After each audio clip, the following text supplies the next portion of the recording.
आज भारत के प्रमुख वैज्ञानिक डॉक्टर शांति स्वरूप भटनागर का जन्मदिन है।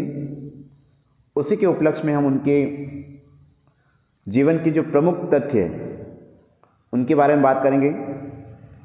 डॉक्टर शांति स्वरूप भटनागर को भारत में शोध प्रयोगशालाओं के जनक के रूप में भी जाना जाता है। शोध प्रयोगशालाओं के जनक के रूप में भी जाना जाता है और CSIR की स्थापना के रूप में भी उनका नाम मतलब CSIR की स्थापना भी उन्होंने की थी।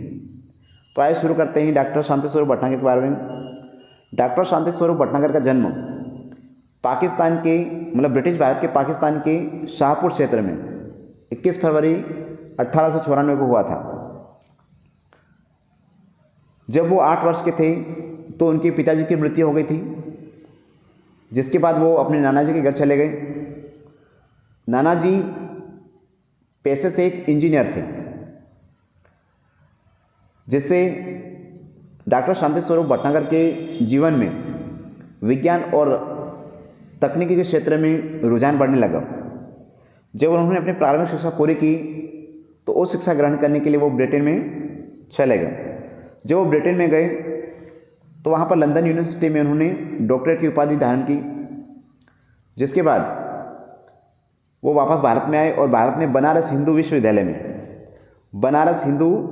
विश्वविद्यालय में रसायन शास्त्र के प्रोफेसर के रूप में कार्य किया। फिर पंजाब यूनिवर्सिटी में भी उन्होंने कार्य किया। इसके बाद 1928 में इनकी एक बहुत बड़ी उपलब्धि है।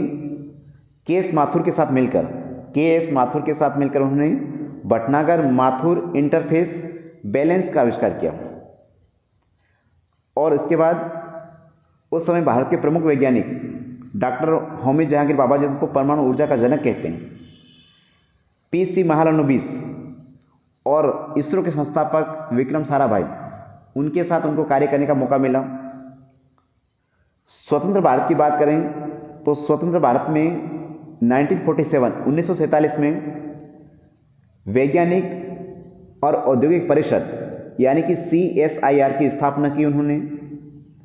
इसके बाद स्वतंत्र भारत की ही बात करें तो उसमें पूरे भारत में डॉक्टर शांति स्वरूप भटनागर ने 12 प्रयोगशालाओं की स्थापना की थी। 12 शोध प्रयोगशालाओं की स्थापना की थी और इसी कारण उन्हें पूरे भारत में शोध प्रयोगशालाओं के जनक के रूप में भी जाना जाता है।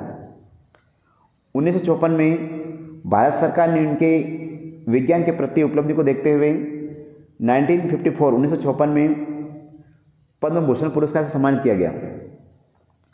1 जनवरी 1955 में उनकी मृत्यु हो गई नई दिल्ली में। उसके बाद CSIR वैज्ञानिक और औद्योगिक परिषद के द्वारा विज्ञान में उनके द्वारा किए गए कार्यों की उपलब्धि को देखते हुए 1958 में उनके नाम पर डॉक्टर शांति स्वरूप भटनागर पुरस्कार की शुरुआत 1958 में की। तो ये थे डॉक्टर शांति स्वरूप भटनागर के प्रमुख तथ्य जो आने वाले एग्जामों में बहुत ही इंपॉर्टेंट होते हैं।